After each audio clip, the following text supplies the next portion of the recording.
It's time for a new evolution in raising golfers, one that doesn't involve headaches, tears, or heading down the path of unknown.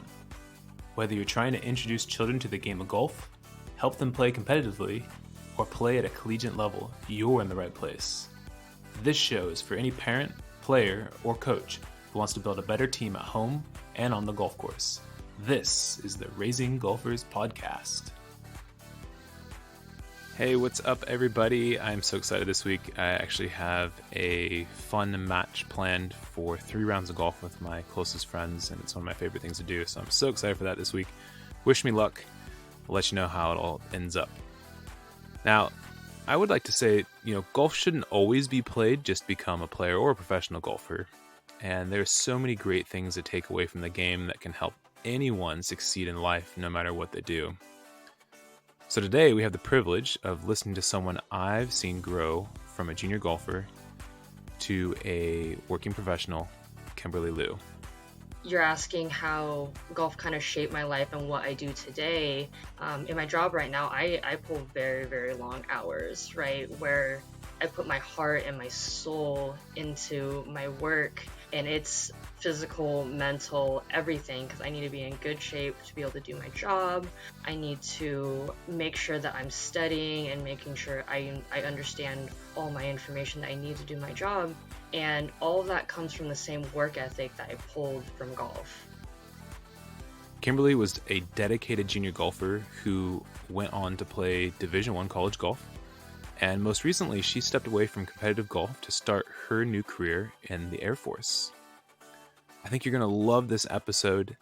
She's got quite the story and a lot of things to share with us. So make sure you have a pen and paper ready. There's going to be some good notes to be taken. And she just has the most wonderful personality. And I think you're just going to love every minute of this episode. So I look forward to talking with her today. Okay, so Kimberly, I am so happy to have you here on the Raising Golfers podcast. We've known each other for so long, and it is a true pleasure to have you here today. So thank you for taking out your time of the day to join us on the podcast.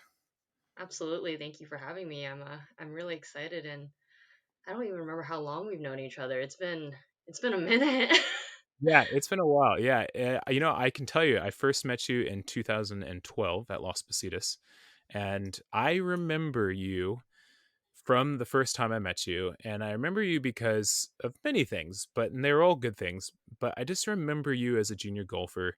And not only were you always having fun at Las Positas, but you were particular about practicing quite hard and spending time, even like lining up your putts and doing things like I didn't even do in my practice, and I probably should have.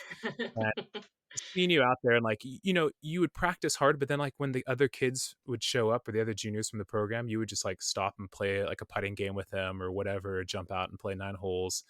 But you were on a mission, and today's podcast is going to be about we're going to talk about your journey, but we're going to talk about where else golf can take you in life, not just that it all has to be golf. Absolutely.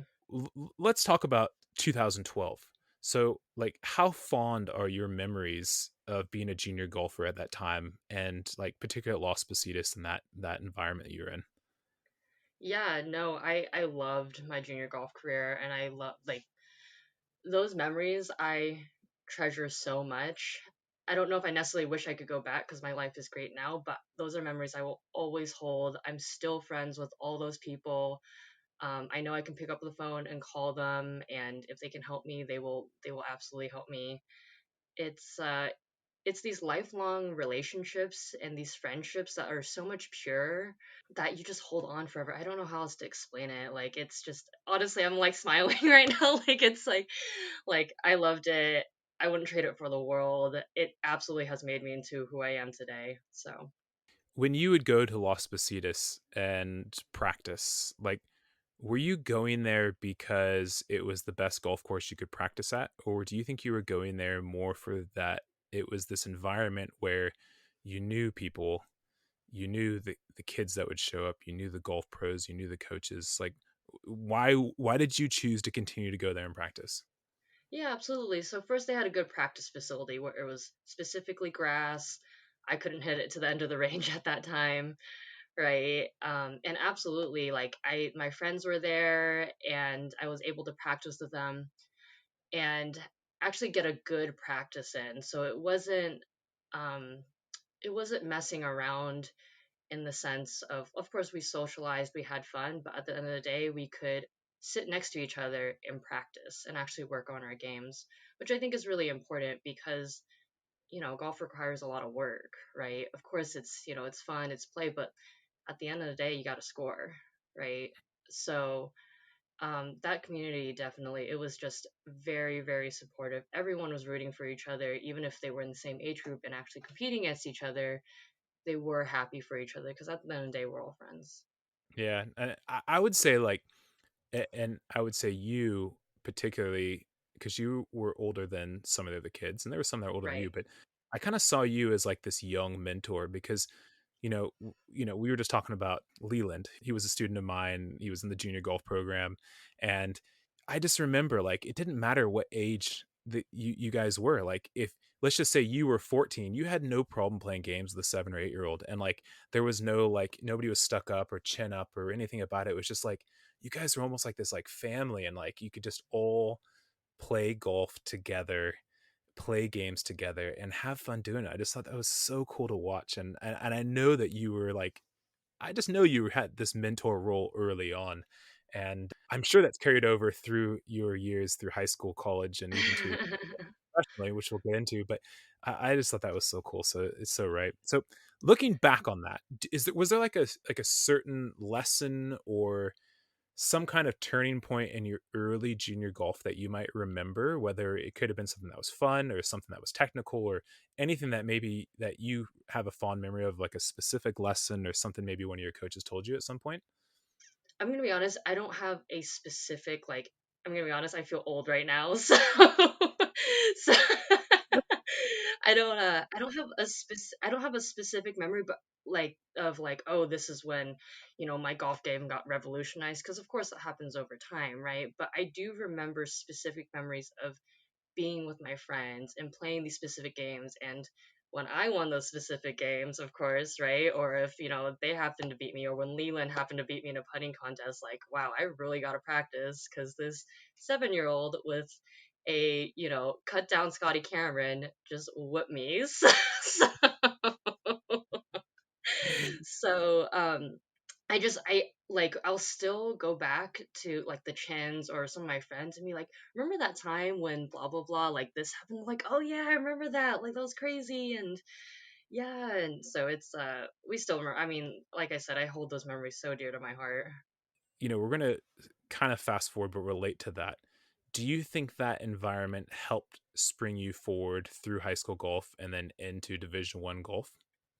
Yeah, absolutely. It motivated me. It made me love the game just that much more. Of course, you have the love for the game itself, but having that kind of environment, of course, is going to help foster that. It's a positive environment, if anything, right? It gives you, all those positive reinforcements, all those positive, dopamine, whatever you want to call it, as opposed to having a negative experience every time you step on the golf course. Of course, it's going to help foster it a Mm. little bit, and I'm sure we're going to get into that more, so I don't want to steal your thunder.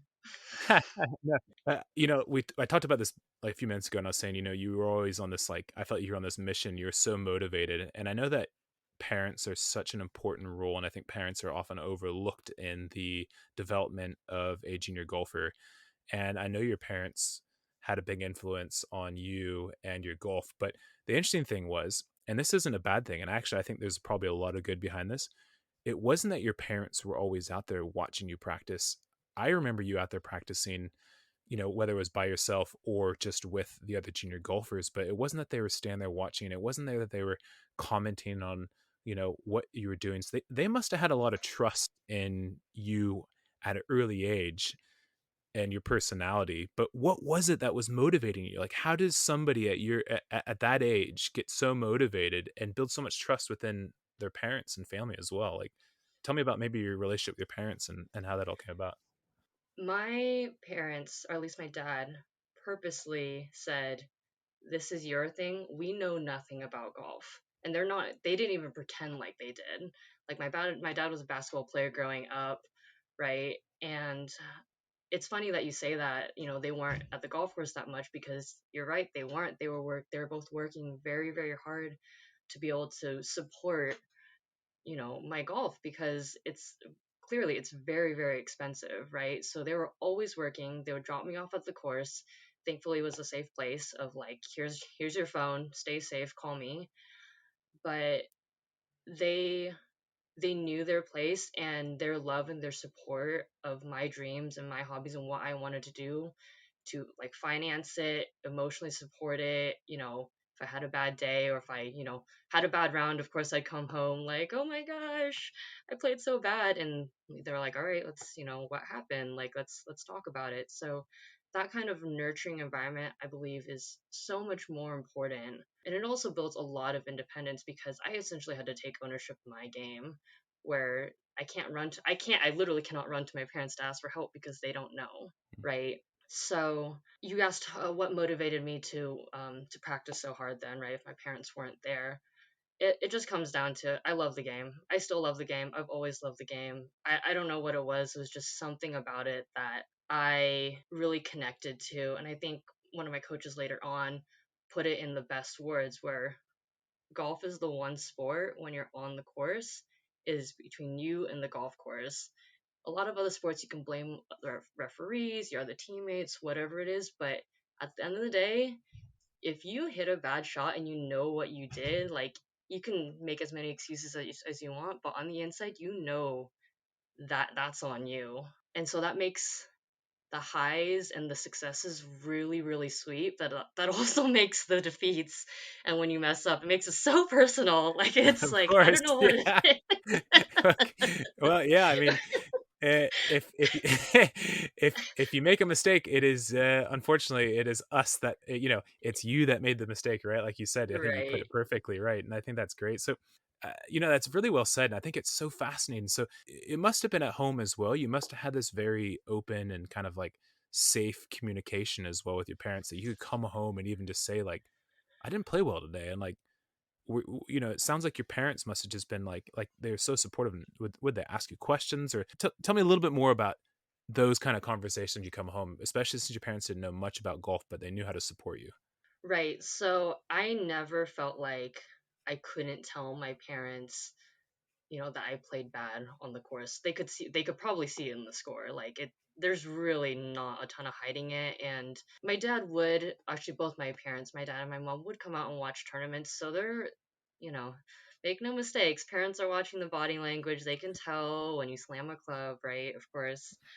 So, regardless of whether I played good or not, my dad and I kind of had a pact. Like, regardless of how I played at this tournament, after the tournament, on the way home, we're gonna stop at an Olive Garden because I love their breadsticks, right? Or we're still like, it does not matter how I play. We're still gonna have a good time. It's like, like that daddy daughter time that I love those memories so much. It's like, it was kind of like our thing of like, all right, let's go get some ice cream or boba, or, right? Like, That's um, so cool.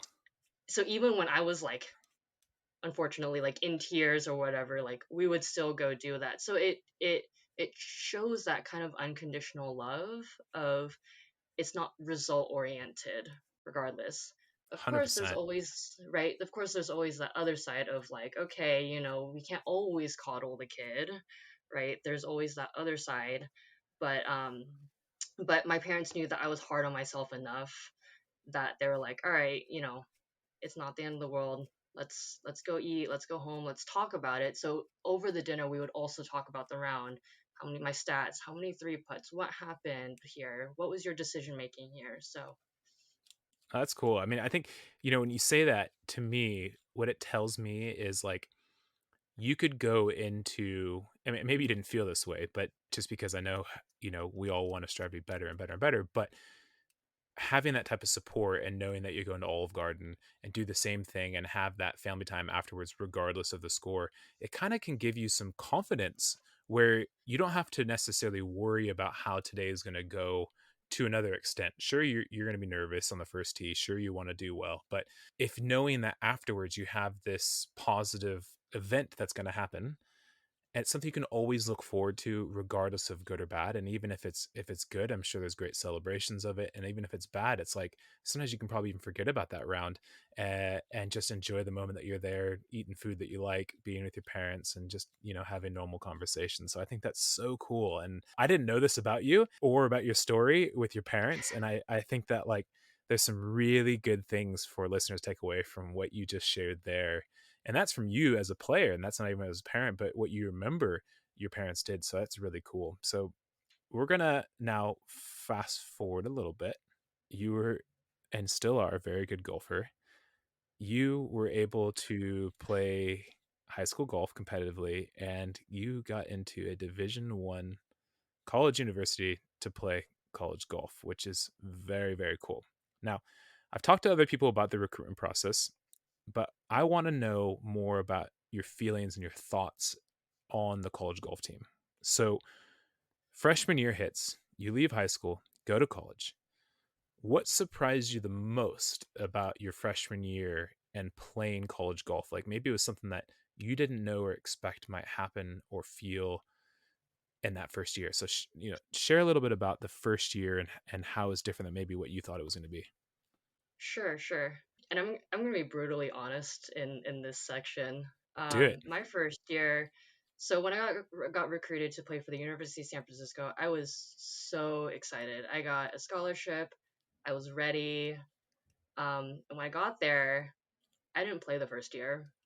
As in, I didn't play in a tournament. I didn't qualify for the traveling team because as um, as a lot of teams do it, you'll have some kind of qualifier, whether it's 5 rounds, 6 rounds, or whatever, and however, it just the coach decides to pick that's who gets to travel, and the other 3 to 4 players are back home essentially on the bench.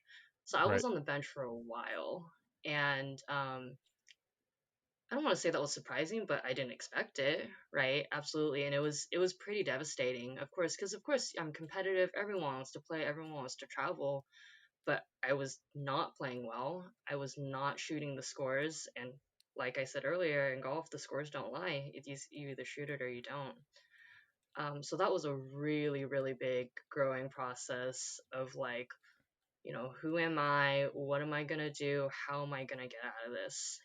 How'd you What do can it? I Did you do? do it by yourself, or did you seek help from some of the coaches or some of the older players? Like how did you, because a lot of people would just give up and quit. Not everybody, and especially not you, but I can understand how that would be difficult mentally, especially, coming out of your junior golf career. You've had a lot of success. So, and you did come out of it. So, who helped you? How'd you get through that? For sure, without a doubt, would be my coach, Noah Montgomery.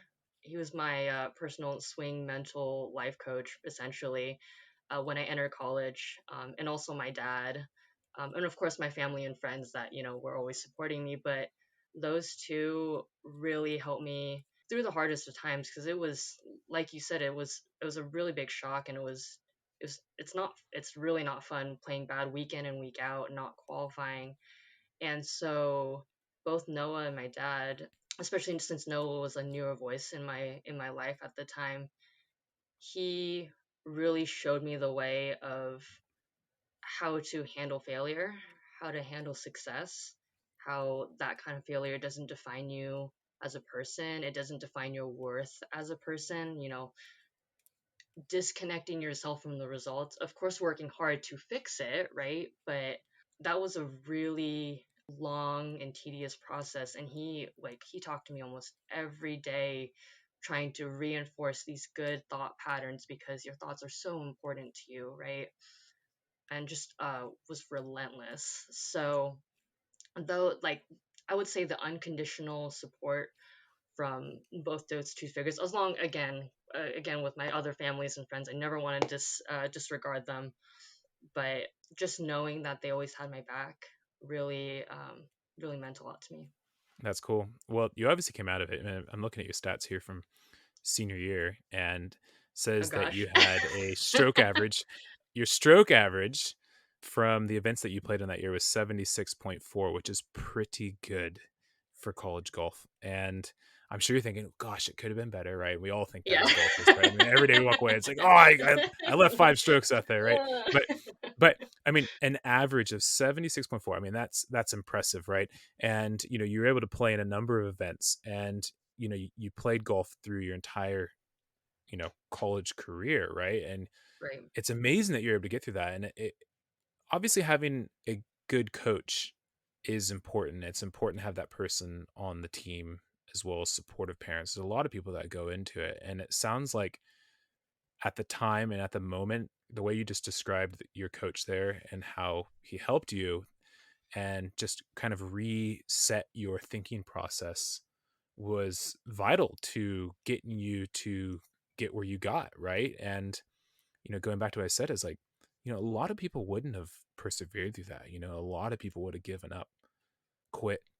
And like, I know your personality, and I can't imagine you doing that. And obviously you didn't, but that must have been, I'm sure there must have been so many like learning lessons that you had along the way. And like, I'm sure a lot of them was like hands in the over the head, you know, there might have been some tears and thoughts, right? I mean, trust me, I've had these with just not just with golf, but also with life, right? And there's a lot of ups and Right. downs, but I just think that's so cool, Kimberly. That's very impressive. So, if you could sum up your college career and give some advice or recommendations for aspiring college players, what would you tell somebody who's wants to play college golf? Let's say they're maybe a junior in high school now. What kind of advice would you give them to best prepare them for that next step? So I would say two things. First, be on top of your stuff. College golf is a lot more than just playing golf. It's about managing your time, it's about long days, 6 a.m. or 6:30 workouts, class, practice, homework at night, bed by 11, get up, do the same thing the next day.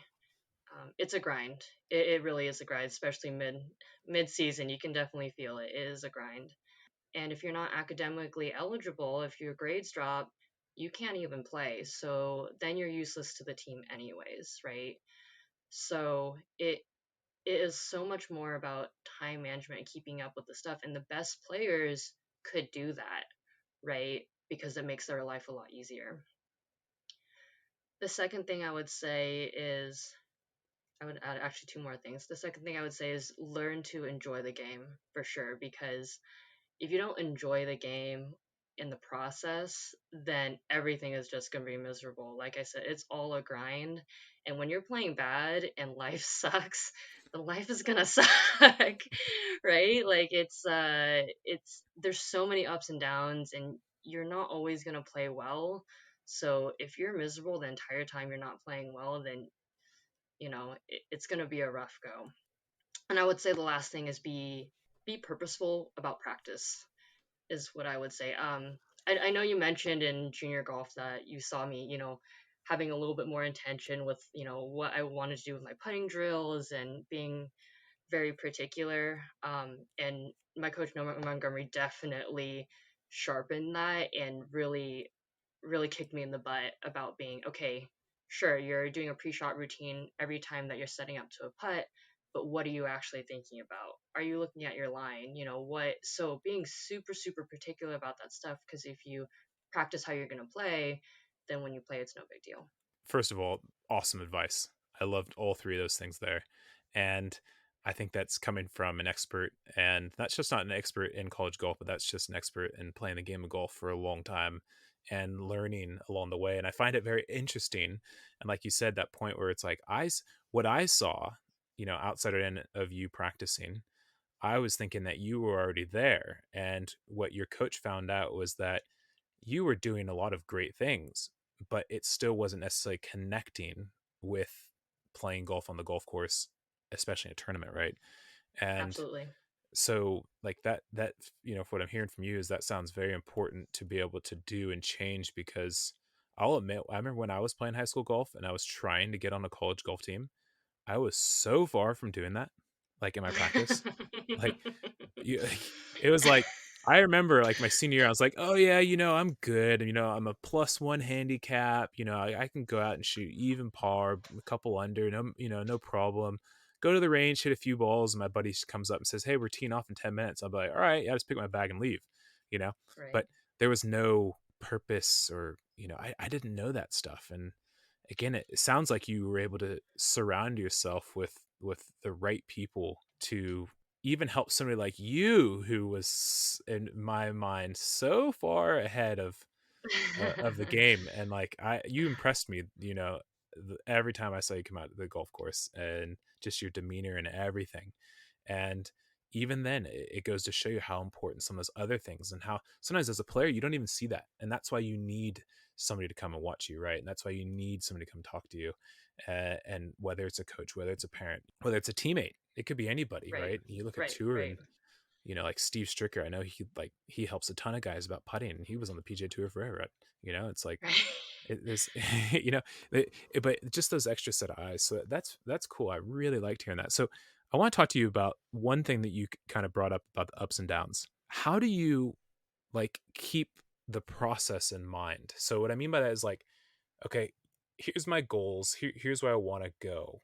There's a bunch of ups and downs along the way, but like, how do you almost like blind or kind of like tune out some of those bad rounds and just understand that it's part of the process? Like, is there something you talk to yourself about, or how do you stay motivated to get through that? Like, was there anything you did? So I don't know if I want to say tune out the bad rounds, because sometimes the bad rounds are indicative of what you need to be working on. So Mm, for me, a lot of times my bad rounds were, um, maybe my head was not in the right place. I was not thinking the right thoughts. I was giving into, the nerves, etc. So those are good indicators of, where you are along the way. But I think what you're talking about is, the long run. Of course, end goal, this is where I want to be, and understanding that you're not always going to be perfect, right? And that you're not always going to do things right. But my coach always taught me, baby steps along the way, celebrate those little successes and understand those failures are,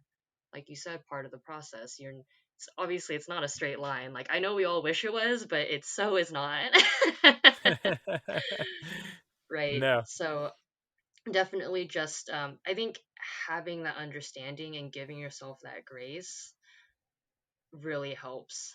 And I'm still learning that, absolutely, even in my own career. So No, that's good. No, I like that. Yeah. So you played 4 years of college golf. I'm gonna kind of ask a question. I don't know if it's too early, because we're gonna get into a little bit of what you're doing now. But sure. the premise of this episode, and why I want you to come on, is how has golf shaped you into the person that you are, and what you're doing day in and day out, and then how that shaped you into your decisions where you are professionally. Right, which is such a big question, because all I have to say is like yes. Like, it absolutely, golf has definitely changed my life for the better. It's helped me make a lot of my life decisions. That scholarship to college because of golf really, really helped. So that, I got a great education, graduated with a pretty good GPA, and that helped me get, my next couple of jobs, and even into my job now. And so you're asking how golf kind of shaped my life and what I do today. In my job right now, I pull very, very long hours, right? Where I put my heart and my soul into my work, and it's physical, mental, everything, because I need to be in good shape to be able to do my job. I need to, make sure that I'm studying and making sure I understand, all my information that I need to do my job. And all of that comes from the same work ethic that I pulled from golf, Hmm. like, hands down. So for me, these long days, I didn't even realize I was conditioning myself to be okay waking up early. Of course, it's still painful. Like, no one knows that more than I do. But you know, uh, when I was first starting my job, getting up at 0400 in the morning or 4 o'clock in the morning, every single day, or for 5 days a week. Um, I can't tell you how many times we did that to go to a tournament, make a tea time, right? And it's, Mm-hmm. again, it's still painful, but it's not the end of the world, right? So that kind of work ethic, that discipline of doing it every day, I practiced every day forever. And I didn't realize that was abnormal, to be honest. It was just something that I did, right? Like, this is golf, in a sense, was my job and was my life. And right now I have another job in my own life, and that's just to be expected. What are you doing And now? so, so I joined the Air Force after S- college. I'm a second lieutenant in the Air Force, the So United States cool. military. I'm active duty. Thank you. It was a big change, right? Obviously, going from golf to military life. Um, so yeah, that explains the long days, the waking up early, and yeah. That's very interesting. And I could be wrong, but when I first heard that you had joined the Air Force, my first thought was that makes so much sense because of Really? yes, I never would have guessed that you would have joined the Air Force.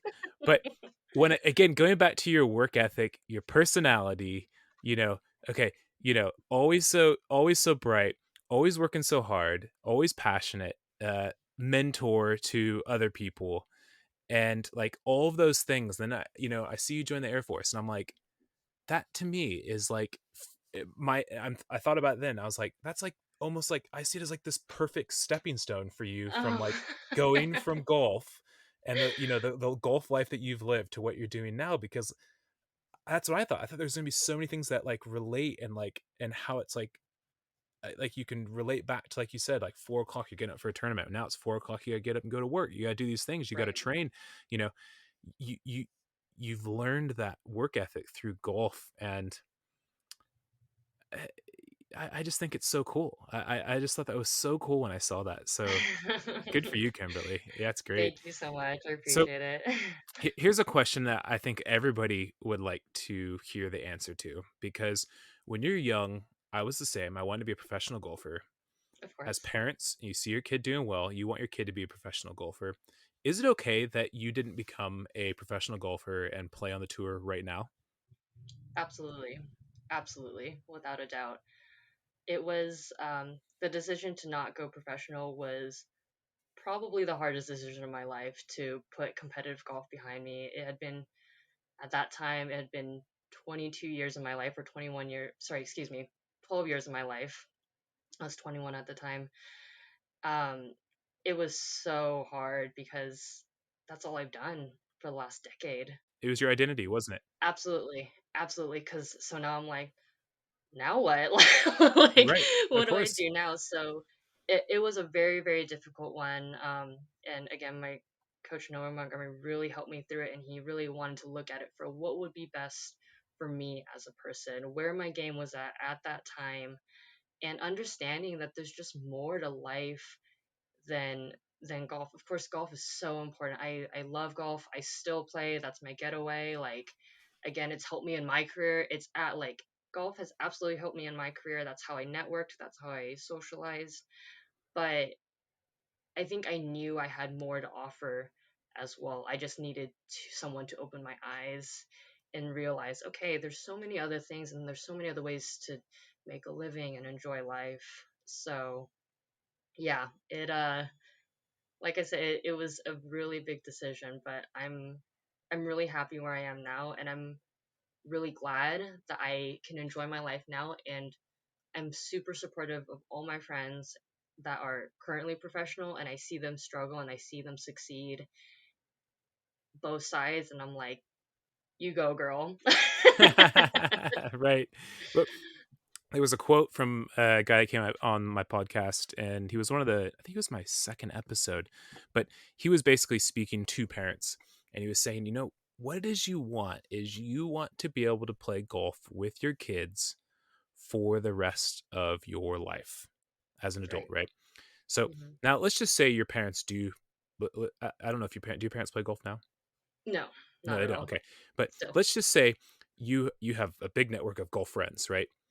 You are going to be able to play golf for the rest of your life outside of whatever it is you're doing professionally, right? And you've enjoyed the game all the way up to this point, and there's gonna be another step and stage in your golf, like where you might find that you enjoyed even more in the next phase.